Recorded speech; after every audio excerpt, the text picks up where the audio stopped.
I'm Frank Vaughn. It's June 24th, 2025. Sorry I missed yesterday. It was a little demoralizing. I talk all the time about how people play politics like they play sports teams.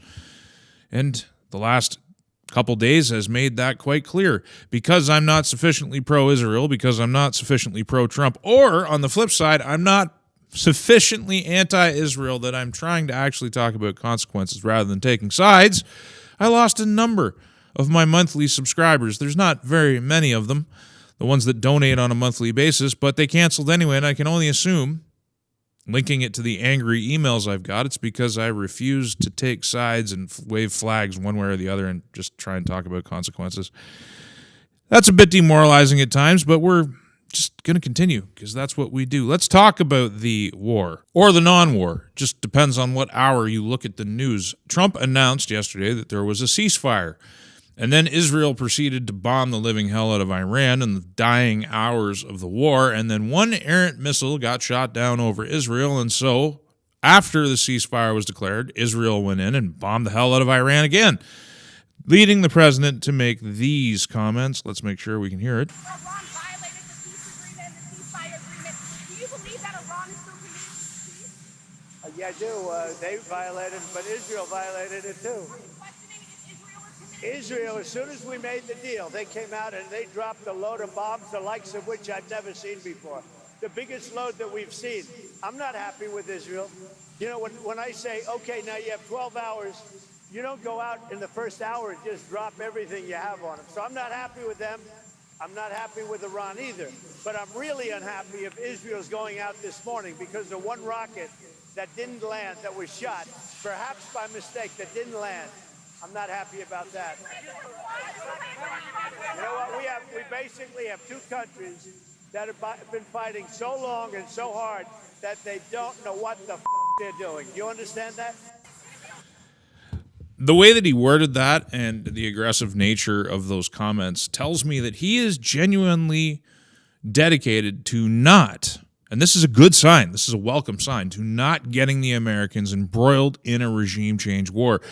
In my last video, I covered all the consequences. If America gets drawn into a prolonged conflict in Iran, how many enemies of Make America Great Again, of Donald Trump, and of the United States in general benefit from that war, including China? You can go watch that video if you're concerned about that. So America has to be very careful here to not get sucked into a spiraling conflict, because that is still a very real threat. We're less than 24 hours into this ceasefire. We're probably less than, I think, 6 or 7 hours since the last bombs and rockets fell. So it's very tenuous, and there's some reasons to suspect it's going to remain this way.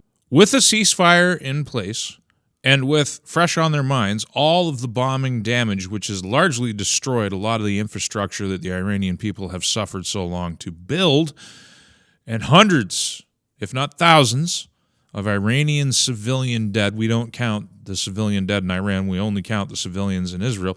This is how Iran is reacting.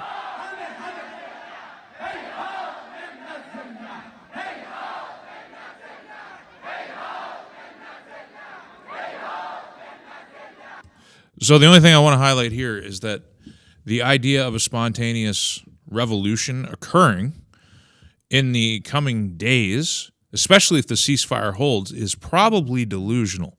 The Iranian people, I think, will rally behind the government. Now, there could be more operations. Mossad is still there. As I highlighted on Twitter yesterday, something that people don't often think about is that when the Shahs ruled Iran, they had an intelligence apparatus that was developed with the help of the West, with the help of the United States, some would say with the help of Israel. When the Ayatollahs came into power, when the Shah became ungovernable to Western interests, the Ayatollahs kept the intelligence apparatus of the Shah. And we see decades of events leading to this moment. Maybe everything isn't quite as it seems. But in more troubling news, fears over Iran's missing 400 kilograms of uranium.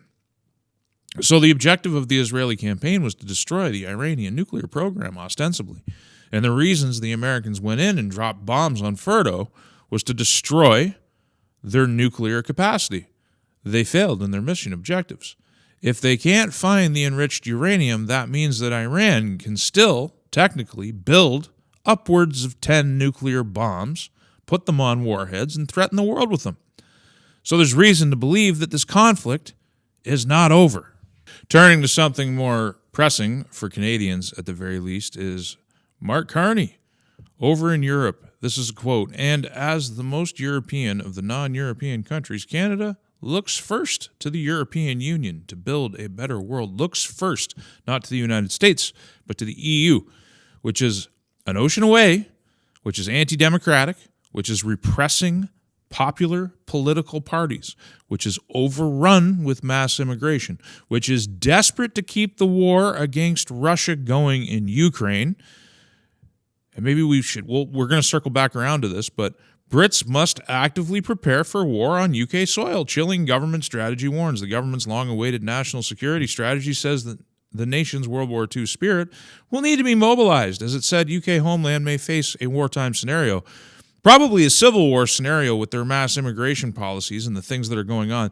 This man is evil, and our guy wants to align us closer with everything that they're doing. The current levels of military support for Ukraine, which is supporting the mega death of generations of Ukrainian men. I was actually watching an interview with a 48-year-old man who was literally rounded up, forced into the back of a van, and being sent off to the front to die at the hands of Russian drones. Uselessly and pointlessly, this is an avoidable war. All of you out there who support the Ukraine war, the blood is on your hands, not mine. This is a needless war. Russia is not on the march. That is fake news. 100% fake news, this idea that they're going to come marching into Eastern Europe. Are you brain dead? It's not going to happen. They're surrounded. The empire has Asia surrounded. But back to the point. UK announces joint drone production with UK. Prime Minister Keir Starmer has hailed a massive step forward in British military assistance for opponents of Russia. So this is making the war effort systemic and long-term. These guys don't want out. Trump wants out. He wants the killing to stop. I think I like his position better than the UK. This is what you're supporting, folks. I've showed videos before, but let's just watch another one because this is recent.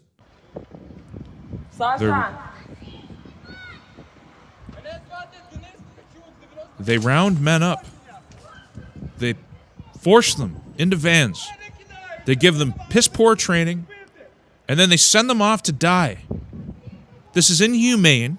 It's unconscionable, especially when you consider a reasonable peace has been on the table several times and has been torpedoed by the West. We can achieve a peace today. Ukraine is going to lose some territory. That's the way it is. Is losing some territory better than what you're seeing here? And make no mistake, the Liberal Party of Canada and the Conservative Party of Canada both support this position. We don't have peace, a voice for peace in Canada, and Carney's full tilt. Canadian state media explains absence of G7 Ukraine statement. Washington reportedly rejected a proposed text over concerns it could jeopardize the Ukraine peace process. I genuinely believe that Trump wants this war ended, and I support him 100% in the endeavor because this leads nowhere good. What you just saw, another Ukrainian man being rounded up, and what I just told you about, the 48-year-old man being sent off to die, 48 years old, that's where they're at. That's how many dead men they have. They have demographic problems too, folks. Their birth rate is collapsing. Who the hell is going to rebuild Ukraine? Who is going to farm the crops when this is all over with? These men who sit in their suits and negotiate these deals never face a threat to their lives. They're more than happy to sacrifice hundreds of thousands of lives in pursuit of their proxy war. It's disgusting. We're dedicated to this. And I can well imagine a time when there's a draft in Canada or a draft in the United States or a draft in Europe where they start sending your sons off to die. Not to mention your daughters, because that's the kind of military we have. Everybody's there. Everybody's represented, and they all could be sent off to die fighting an absolutely useless war that only helps the internationalists guys like Mark Carney and the class that he comes from, who will never miss a meal, will never be late on their rent, and will never have to bury their sons and daughters. So anyway, back to Mark Carney for a minute, because we're going to go through the comments, because there's a lot of ignorance here, and I just wonder if it's bots. I wonder if it's real people, but it requires counter. My tweet was, this is going to be a disaster for our country, pursued to the end. The United States remains our absolute best partner, bar none. This imported central banker is set to ruin this country. Aligning with Europe is stupid. Even if the Ukraine war is off the table, the United States is right there. Fortress North America is a thing. We got everything we need here. We could wall this continent off. We could build a missile defense shield. We could engage and trade with the world, but the empire must be reorganized. North America must be reorganized. It makes the most sense. Whether we like it or not, the future's integrated. But it's a matter of how well that integrated future produces prosperity and protects citizen rights. Now, as I've highlighted in many of my videos, citizens in Canada don't have rights. The Constitution is superior. State rights are superior. Everything about the United States and its system is superior. Everybody, and you'll see this in the comments, everybody wants to boil it down to just Donald Trump. The United States is not Donald Trump. He just occupies one single role set out in the Constitution. But in order to get into this, let's look at some of the comments.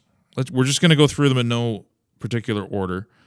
Canadians are not ready for what's about to happen, and unfortunately, the media will cheer this on. Yeah, what you're going to see in the negative comments is economic and geopolitical illiteracy.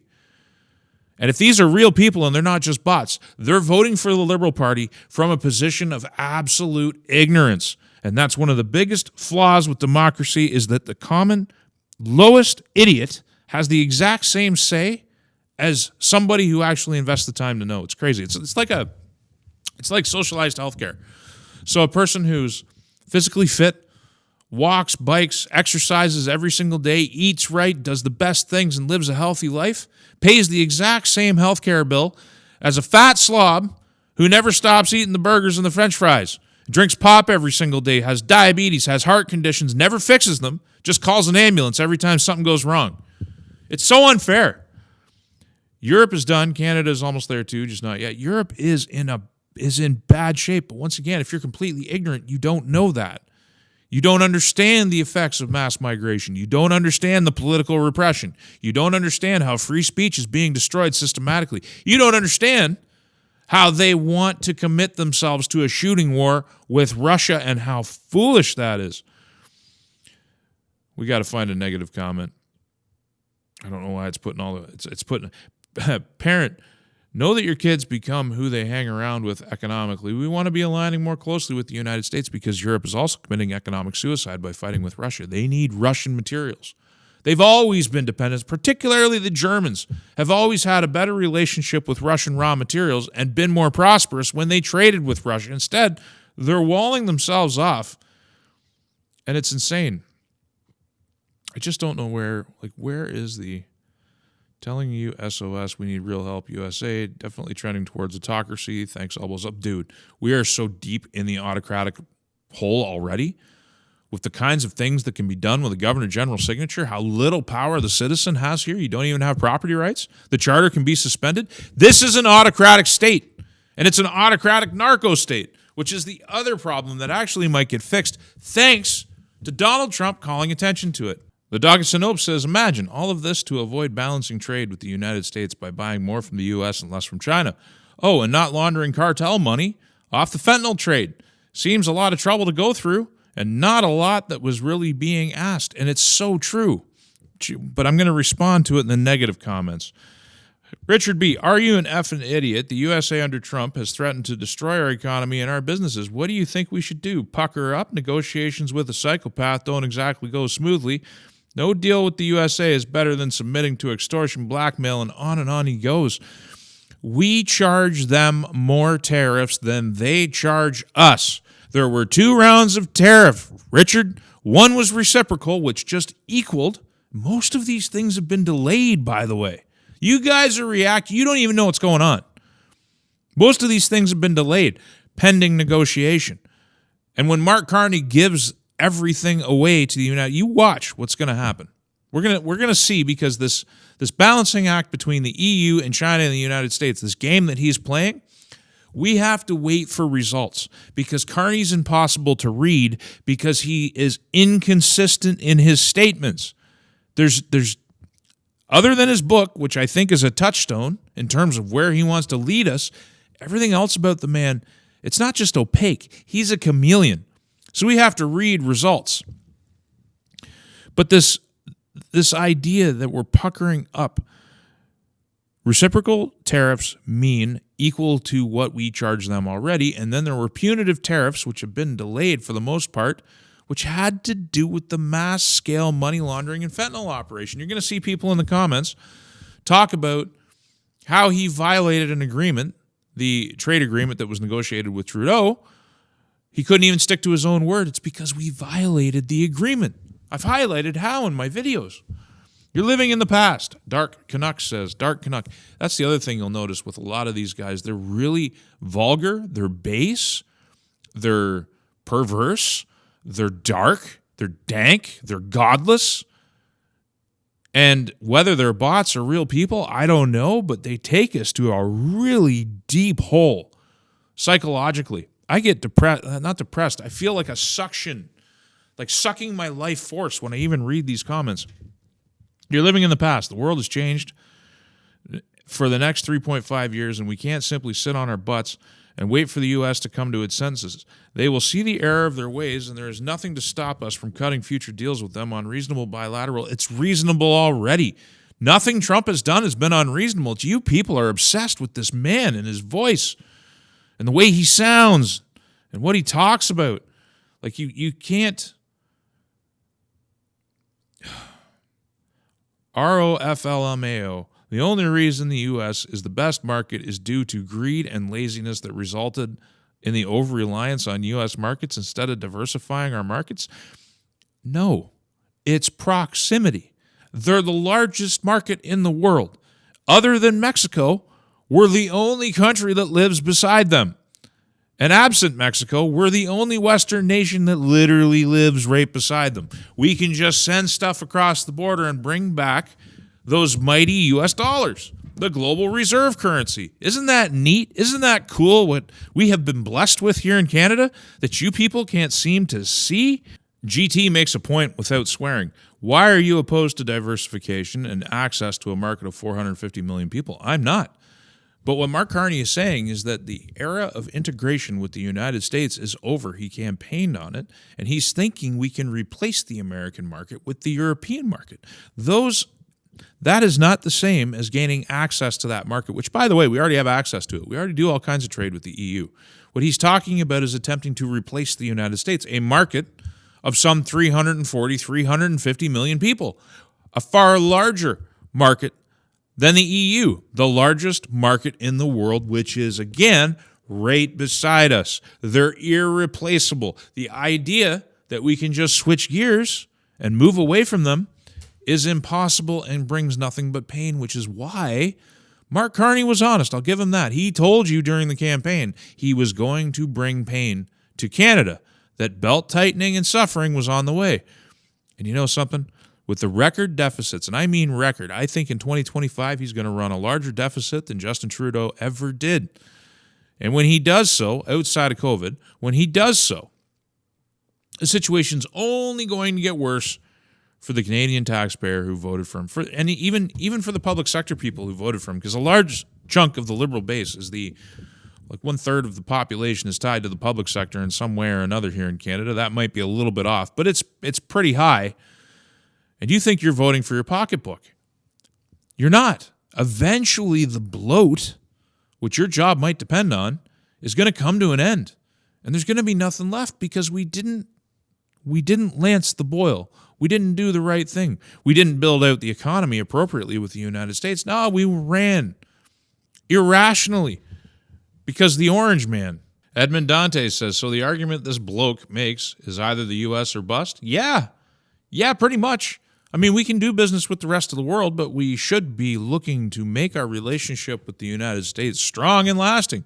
Better integration, Fortress North America. It makes the most sense for the Canadian citizen, for our long-term prosperity, which is what we should be about. We shouldn't be about a central banker getting parachuted into our electoral process, being hand-selected as prime minister so that he can go over to Europe and organize the gutting of Canada for the benefit of his class in Europe, the financiers, the central bankers, because that's exactly what he's doing, and I don't understand how the Liberal voter can't see it. And again, I have to go back to total ignorance. They have no clue what's going on in the world, and yet they're making decisions which affect the national destiny. We got to do a few more comments. 404 says, nothing more dangerous than a dictator that actually believes he owns the country. Somehow he has to be stopped before it's too late. Parliament can't or won't do it, so it's a bad place for the land of Canada to be in. The fact is, the cabinet, the governor general, and the king do own this country. You don't have property rights. They're not enshrined in our weak-kneed charter, which the government can suspend whenever they want, and if they do it and it's found to be illegal, not face accountability for. So the government, which is the prime minister and the cabinet, not parliament, the prime minister, the cabinet, and the governor general do own the country. And Mark Carney feels more than inclined, not just to ignore Parliament, but to ride roughshod over it, to realign Canada very quickly to be anti-U.S., even if it costs the Canadian citizen their prosperity. Hank Riviera says the conditions for a productive partnership with the U.S. are somewhat less than favorable. They've never been more favorable. The U.S. is wide open to reason. We just don't have leadership because, we're picking on Carney here. But Polyev adopted the exact same position vis-a-vis the United States. There was a diplomatic middle ground he could have occupied, but he refused to. Instead, he went elbows up, Team Canada all the way. So, unless that changes, we don't really have a parliamentary voice. This is where I come back down to the provinces are the only hope at the moment, or that conditions change. The U.S. will remain our partner, like the abusive spouse that you can't get away from for financial reasons, not to be trusted or respected. Alicia, here's a little dose of reality for you, hun. We export drugs into the United States. We money launder in Canada for terrorist organizations around the world, including the Iranian Republican Guard, Hamas, Hezbollah. And we export terrorism. We export methamphetamine to Australia. We charge the Americans far more tariffs than they charge us. Or the word reciprocal, which no one seems to understand what it means, you wouldn't even be able to apply it to the situation. We, Canada, are the abusive partner in the relationship. We denude our military and turn it into woke nonsense, Alicia. We rely on American nuclear missiles and air power and military power to provide our security. Well, most of our subfleet doesn't even work. Well, everything about Canada decays. We just depend on them like sugar daddies. And you dare think they're the abusive partner? That's the problem with Canada. We have this level of entitlement that we are not entitled to. Elsie Lammer says, you mean the guy who wants to annex us don't want partners who take over land? Has he taken anything over yet? Have American troops landed in Canada? Has anything happened except rumors of a tariff war? Nothing's happened yet. You people have been driven to hysteria over nothing. Ian D. Tribe said he has been sent here to do precisely that. Yeah, I've been saying that since he was running for leader I've been saying it since before. He has been sent here to destroy this country, to weaken us and gut us and turn us into a resource colony for China and the EU, and it's going to be a little bit the United States because the United States is going to demand its peace. We would be far better to make an exclusive deal with the United States because they are more ideologically aligned with what benefits the citizens. They are not, unfortunately, more ideologically aligned with the thinking of our current government. The people in office today in Canada, the government of the day, which, by the way, means, again, I'm emphasizing, cabinet, the prime minister, and the governor general, these are authoritarians. When Justin Trudeau said that he admired the basic dictatorship of China, he meant it. These people mean it when they say it. Canada, the Canada Pension Plan, the resources under our feet, the financial viability will be carved up and given away. under Mark Carney. Now, I don't know how different it would have been under Polyev, but I think on that front it would have been somewhat different. I think his tone would have changed vis-a-vis the United States, and maybe he would have done something more sensible. China's an ocean away. The EU is an ocean away. The only people that get advantage from a one-sided trade deal where we continue down the road of being a resource colony. And what do I mean by that? That means we don't do finished product. Our manufacturing levels have died over the last decades. We don't make things. We're not doing a lot of the R&D in the world. We're manufacturing raw materials and we're exporting them to the world where they make the finished products that we then buy back. Carney will take us further down that road. This is absent any conversation, although I've had it in previous videos, about net zero, phasing out the internal combustion engine, the absolute economic destruction that's on the way for Canada that you people defend is incredible. And I wonder, will you ever get it? Will these people ever get it? Will they ever see that their heroes are actually the villains in the story? One last comment. Noel Davis, he didn't say he doesn't want the U.S. as an ally. In fact, he gave them 30 days to undertake a trade deal. The U.S. started the divisiveness, and they'll come to the table, especially as oil prices go up. They started it? We gave them 30 days? We issued an ultimatum? We who live under their nuclear umbrella? We who depend on them for defense? We who don't pay into NATO? We who benefit from a multi-billion-dollar U.S. trade deficit with the United States? They've done so much for us, willingly, as good partners, and we act like spoiled brat little children? Wrong attitude to take. And so as I've noted, my faith in the federal government has virtually become non-existent. My faith in the Canadian system and this federation in general, it sucks. It's terrible. I can't say enough bad things about the way Canada is designed and set up. And we should want to change it if we actually care about the people and the land underneath our feet. And my hope, the only hope I've got left anymore, is in the provincial governments figuring it out. Now, draw a line from the Manitoba-Saskatchewan border and move east. I don't really have a whole lot of faith in anything happening east of this country that's going to be good for anybody. But I do have some faith in Saskatchewan and Alberta to maybe get it together, though it's a bit rocky. We'll see how this year proceeds. But this is the by-election results. The Alberta, for those of you who don't know, had 3 by-elections for the provincial legislature. A win, a warning, and a wobble in Alberta's by-election result. And then she secures Strathcona, which is no surprise, with 82% of the vote, which is roughly the same as Rachel Notley. But Ellerslie stays orange at 51% of the vote, but they lost 11 points in vote share, which matters. It's significant. The NDP is weak.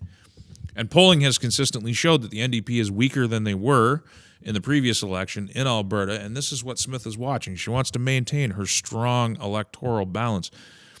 Now remember, Nenshi ran Calgary into the ground, and he just recently called the entire UCP caucus a bunch of monkeys, which didn't get any outrage in the media. I don't even think it really got a bunch of outrage from the UCP. They should have ran with that. I don't understand why conservatives aren't more aggressive on the attack.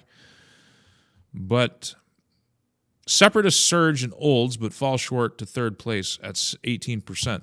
So some people expected the separatists to win there. Some people expected it to be a stronger showing than this. The problem with politics is it's often a binary. And so there's a very real fear that if you divide the vote between the UCP and the NDP, that you might create an opportunity for the NDP. Or you could read this and you could say that support for separation just isn't that strong. We're talking 1 in 5 voters voted for separatist tendencies. Maybe that's another reason why Smith is kind of lukewarm on it. One day she's talking about autonomy. The next day she's talking about loyalty to Canada. Maybe the support isn't quite enough for her to take a more active position. But honestly, I don't think it matters what kind of support is there. If you haven't seen in this video, and you haven't gotten out of my previous work, the writing's on the wall. This government, whether Canada, the majority of Canada supports it or not, the majority of Canada can jump off a bridge. I'm not jumping off the bridge. Carney is taking us into perdition. This is the destruction of our country. Now, the country might stay whole, the system might stay in place, but your ability to prosper and thrive is going to go down the tubes. And C5 is a foot in the door, robbing the provinces of their individual autonomy. And there's more bills, as I've covered in my videos, coming down from the government, which do the same thing, centralizing power in the hands of the man who is dedicated to destroying this country. Now, you can't really trust Nick Nanos. We're now outside of an election campaign. During the dying weeks of an election campaign, it behooves all polling houses to get more accurate, because if they miss the actual election results by too much, their credibility is in decline. But in the in-between period, it almost seems like the worst polling houses do the most polling, which means they're getting funding from somewhere because these things aren't free. But at any rate, even if you account for the fact that this is Nanos, preferred prime minister polling, Carney's approval is at 52%. Poilievre is at 23%. Poilievre's getting softer. The Conservative Party is getting softer. And one of the reasons why is the similitude. Now, on various things, as I highlighted during the election campaign, they differ. But on many things, including foreign policy and their approach to the United States, they are very much the same. And that sucks. We need an opposition in this country that cuts a different path with the United States. We need a contrast. We need a choice. We're not getting it from federal politics, and it seems like the people, to one degree or another, whether you like Nanos or not, more people than in April are happy with the results of the Liberal government today than they were then, and I think that's pretty clear. And that sucks. They're wrong. They're dead wrong. But the Liberals are in control. So let's hope the provinces wake up. I'm Frank Vaughn. I'll see you in the next one.